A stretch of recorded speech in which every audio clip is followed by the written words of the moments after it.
Hey everyone! Today I'm diving into one of the most fascinating topics in biology, the building blocks of life animal cells. So what exactly is an animal cell? Well, it's the basic unit of life in organisms of the kingdom Animalia.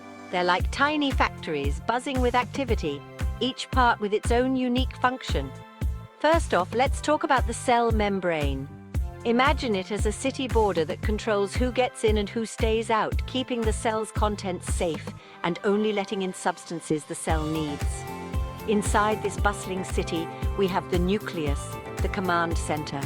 It houses DNA, the blueprint of life, which guides the cell's activities and inheritance. I think of it as the city hall storing all the important documents. Moving on, we meet the mitochondria, often called the powerhouses of the cell. Why? Because they produce energy. Just like power stations providing electricity to a city, mitochondria generate the energy that cells need to function. Then there's the endoplasmic reticulum, or ER, which acts like the industrial zone. The rough ER is studded with ribosomes, making it look bumpy. It's responsible for protein synthesis and packaging. On the other hand, the smooth ER is more like a chemical plant, focusing on lipid and hormone synthesis. Don't forget the Golgi apparatus. Think of it as the post office of the cell. It packages proteins and lipids into vesicles, and ships them to their destination inside or outside the cell. Every city needs a cleanup crew, right?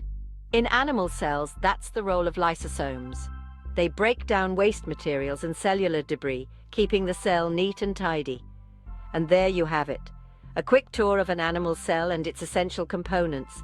Each part plays a vital role, working together to keep the cell alive and functioning. I hope you found this exploration into the microscopic world of animal cells as exciting as I do. Keep curious and consider in this animal biological world, and stay tuned for more amazing insights into the wonders of biology.